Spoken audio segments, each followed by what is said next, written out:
Yeremia 41.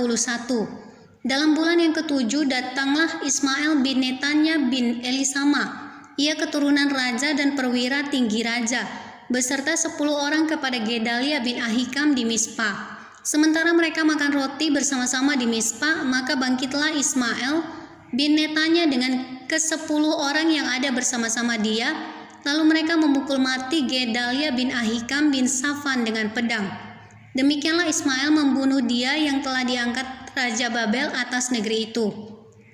Juga semua orang Yehuda yang ada bersama-sama dengan Gedalia di Mispa dan orang-orang Kasdim, yakni prajurit yang terdapat di sana, dipukul mati oleh Ismail.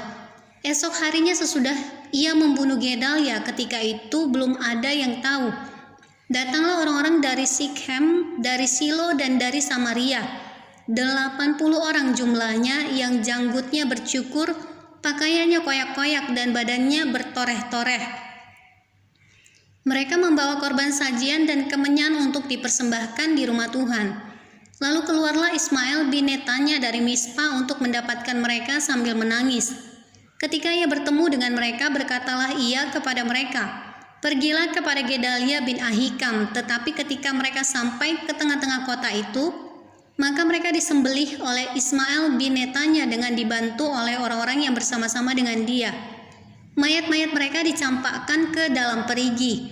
Tetapi di antara mereka terdapat 10 orang yang berkata kepada Ismail, "Janganlah bunuh kami, sebab kami masih mempunyai perbekalan tersembunyi di luar kota, yakni gandum, jelai, minyak, dan madu." Maka ia pun membiarkan mereka, tidak membunuhnya bersama-sama dengan rekan-rekan mereka.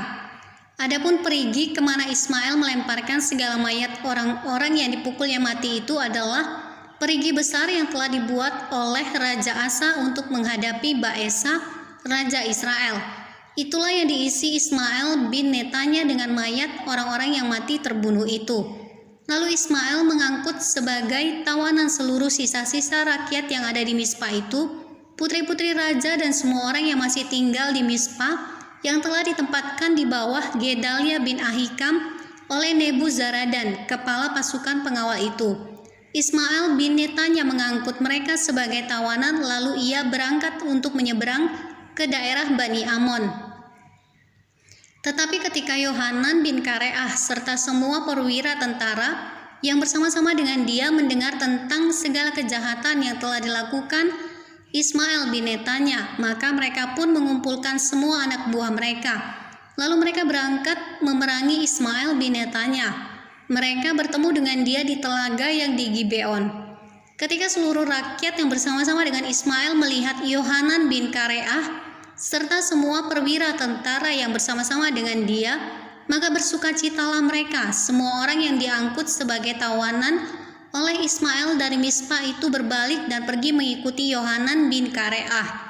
Tetapi Ismail bin Netanya beserta 8 orang terluput dari tangan Yohanan dan pergi ke daerah Bani Amon. Lalu Yohanan bin Kareah serta semua perwira tentara yang bersama-sama dengan dia mengumpulkan seluruh sisa-sisa rakyat yang diangkut sebagai tawanan oleh Ismail bin Netanya dari Mispa. Setelah ia memukul mati Gedalia bin Ahikam, yaitu laki-laki, prajurit-prajurit, perempuan, anak-anak, dan pegawai-pegawai istana yang dibawa kembali dari Gibeon.